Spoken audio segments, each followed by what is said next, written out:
নমস্কাৰ, মই আছিলোঁ বিনয় কাশ্যপে এষ্ট্ৰ লাইভ অসমৰ সমূহ দৰ্শকবৃন্দক স্বাগতম জনালো।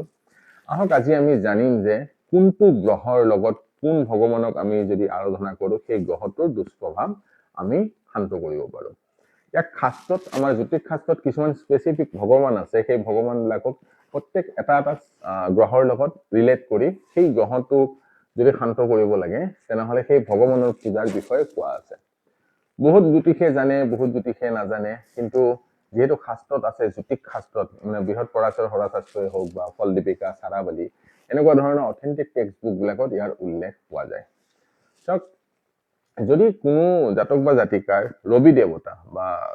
মানে সূৰ্য দেৱতা যদি মেলিফিক অৱস্থাত আছে আৰু সূৰ্য দেৱতাৰ ভাল ৰিজাল্ট জাতক বা জাতিকাই পোৱা নাই, তেনেহ'লে সদায় মনত ৰাখিব যে ভগৱান শিৱ বা ভগৱান ৰামচন্দ্ৰ এই ভগৱানক যদি ৰাম বা শিৱ ভগৱানক যদি আৰাধনা কৰা হয়, তেওঁলোকৰ মন্ত্ৰ জপ আদি যদি কৰা হয় বা তেওঁলোকক অন্তৰেদি যদি স্মৰণ কৰা হয়, তেনেহ'লেও ৰবি দেৱতাৰ বহুতখিনি নিগেটিভ এফেক্ট বা নিগেটিভ ইম্পেক্ট দূৰ হোৱা দেখা পোৱা যায়। আৰু এইটো শাস্ত্ৰসন্মত। আমি বহুত মানুহক এই ৰিমেডি দিছোঁ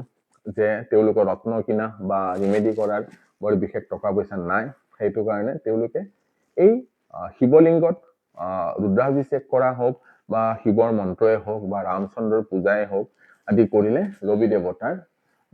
যিটো নিগেটিভ এফেক্ট আছে সেই নিগেটিভ এফেক্টৰ পৰা পজিটিভ এফেক্ট হোৱা দেখা পোৱা যায়। আৰু যদি আমি চন্দ্ৰ দেৱতাৰ বিষয়ে জানো, চন্দ্ৰ দেৱতা যদি কোনো জাতক বা জাতিকাৰ কাৰণে মেলিফিক অৱস্থাত থাকে, নিগেটিভ অৱস্থাত থাকে, তেনেহ'লে আপুনি কি কৰিব? সদায় তেতিয়া মনত ৰাখিব যে চন্দ্ৰ দেৱতাক ভাল কৰিব হ'লে মা গৌৰী বা ললিতা বা সৰস্বতী নহ'লে শ্ৰীকৃষ্ণ ভগৱানক যদি পূজা কৰা হয়, তেওঁলোকক যদি অন্তৰৰ পৰা স্মৰণ কৰা হয় বা তেওঁলোকৰ বীজ মন্ত্ৰ আদি যদি স্মৰণ কৰা হয় বা কোৱা হয়, তেনেহ'লে চন্দ্ৰ দেৱতা যথেষ্ট পৰিমাণে নিগেটিভ এফেক্টবিলাক দূৰ কৰি পজিটিভ এফেক্ট জাতক বা জাতিকাক দিয়ে। এতিয়া মংগলৰ বিষয়ে আহক। মংগলৰ যদি নিগেটিভ এফেক্ট কোনোবা জাতক বা জাতিকাই পাই আছে বা আজিকালি আপোনালোকে শুনিছে বহুত জ্যোতিষীয়ে কয় যে মাংগলিক দুখ মাংগলিক দুখৰ দ্বাৰা পীড়িত হৈ আছে, তেনেহ'লে মনত ৰাখিব ৰুদ্ৰ ভগৱান, হনুমান ভগৱান বা কাৰ্তিক ভগৱান বা মা বগলা এই ভগৱানৰ যদি স্মৰণ কৰা হয় আৰু তেওঁলোকৰ যদি নাম কীৰ্তন আদি কৰা হয়, তেওঁলোকৰ বীজ মন্ত্ৰ আদি যদি মতা হয়, তেনেহ'লে মংগলৰ যিটো দুষ্প্ৰভাৱ আছে তাৰ পৰা যথেষ্ট পৰিমাণে ভাল পৰিণাম পোৱা যায় আৰু মংগলৰ নিগেটিভিটি কাটি তাত পজিটিভ হোৱাও আমি দেখা পাইছোঁ। এতিয়া বুধ দেৱতাৰ বিষয়ে আমি জানো। বুধ দেৱতাৰ যদি কোনো জাতক বা জাতিকাৰ যদি ডিষ্টাৰ্বিং ফেক্টৰ হৈ আছে, ডিষ্টাৰ্ব দি আছে জাতক বা জাতিকাক, নিগেটিভ এফেক্ট দি আছে, মেলিফিক এফেক্ট দি আছে, তেনেহ'লে মনত ৰাখিব শ্ৰী বিষ্ণু ভগৱান বা নৰসিংহ ভগৱান। যদি বিষ্ণু ভগৱান বা নৰসিংহ ভগৱান বা বুদ্ধ দেৱতাক যদি তেওঁ পূজা অৰ্চনা আদি কৰে, তেনেহ'লে তাৰ পৰা বুধৰ যিটো নিগেটিভিটি আছে সেই নিগেটিভিটিবিলাক দূৰ হয় আৰু বুধৰ পজিটিভ ইম্পেক্টবিলাক জাতক বা জাতিকাই পায়। আহক এতিয়া আমি বৃহস্পতি দেৱতাৰ বিষয়ে জানো। বৃহস্পতি দেৱতাৰ যদি কাৰোবাৰ জীৱনত যদি নিগেটিভ এফেক্ট দি আছে, মেলিফিক এফেক্ট দি আছে, নিগেটিভ ইম্পেক্ট বৃহস্পতিৰ কাৰণে পৰি আছে, তেনেহ'লে মনত ৰাখিব যে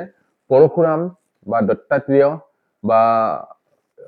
হয়গ্ৰীৱ মাধৱ, আমাৰ ইয়াতে মাধৱ মন্দিৰ আছে হাজোত, হয়গ্ৰীৱ মাধৱ, তাতো যদি আপোনালোকে পূজা অৰ্চনা কৰে বা তেওঁলোকৰ যদি বীজ মন্ত্ৰ আদি যদি মাতে বা যিকোনো গুৰু কাৰোবাক গুৰু মানি লয়, যদি তেওঁক যদি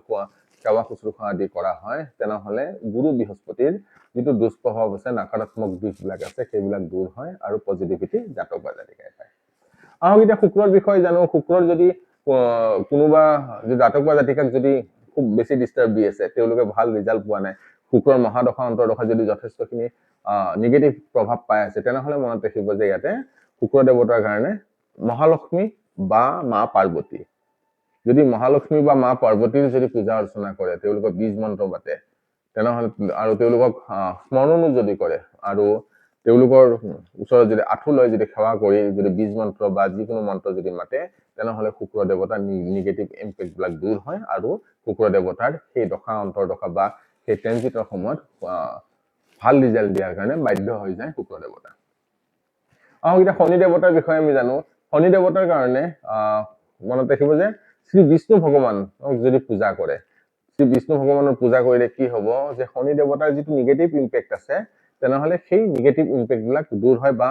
ভগৱান ব্ৰহ্মাৰ যদি পূজা অৰ্চনা কৰে, সাধাৰণতে ব্ৰহ্মাৰ পূজা নকৰে কোনো, তথাপি ব্ৰহ্মাক যদি স্মৰণ কৰে বা শ্ৰী বিষ্ণুৰ যদি বীজ মন্ত্ৰ আদি যদি মাতে, তেনেহলে শনি দেৱতাৰ যিটো ৰুদ্ৰদূপ বা বেয়া সময় বা চাৰে চাতি যদি চলি আছে বা শনিৰ মহাদশা অন্তৰ্দশাত যদি বেয়া ৰিজাল্ট পাই আছে, সেই নিগেটিভ এফেক্টবিলাক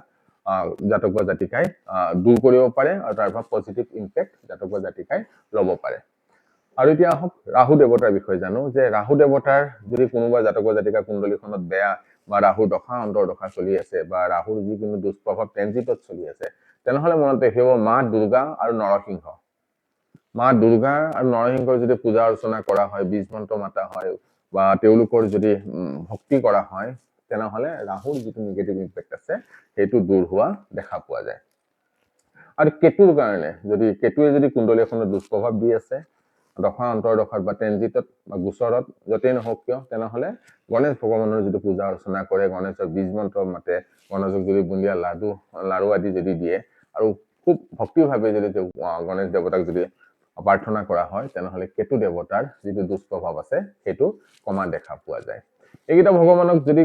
কোনো উপায় নাই যে তেওঁলোকৰ হাতত যথেষ্টখিনি ধন টকা পইচা নাই, কিন্তু তেওঁলোকে সেই প্লেনেটটোকো ভাল কৰিব লাগে আৰু তেওঁলোকৰ কোনো বেলেগ উপায় নাই, তেনেহলে এই কোৱা ধৰণে যদি ভগৱানৰ লগত আপুনি কানেকশ্যনটো ৰাখে, তেনেহলে মনত ৰাখিব যে আপোনালোকৰ নিগেটিভ ইম্পেক্ট দিয়া গ্ৰহবিলাকে সদায় আপোনালোকক দশা অন্তৰ্দশাত বা গোচৰত ভাল ৰিজাল্ট দিয়ে। ধন্যবাদ।